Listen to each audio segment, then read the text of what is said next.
আজকে খুব মজাদার এবং সহজ একটা রেসিপি শেয়ার করব, ব্রেড চপ। বাসায় হুটহাট মেহমান চলে আসলে এই নাস্তাটা তৈরি করে দিতে পারেন।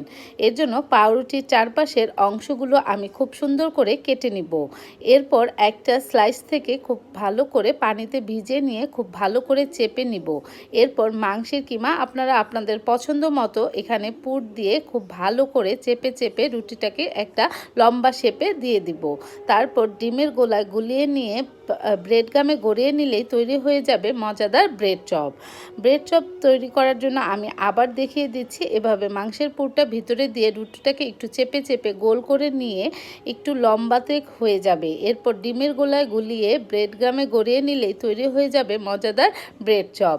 এই তো আমার সবগুলো চপই তৈরি হয়ে গিয়েছে। এখন চলে যাব ভাজার জন্য। কড়াইতে তেল দিয়ে এরপর চপগুলো খুব এপিট ওপিট করে অল্প আঁচে ভেজে নিলেই তৈরি হয়ে যাবে মজাদার ব্রেড চপ। আপনারা কিন্তু অবশ্যই তৈরি করে খাবেন। কেমন হলো?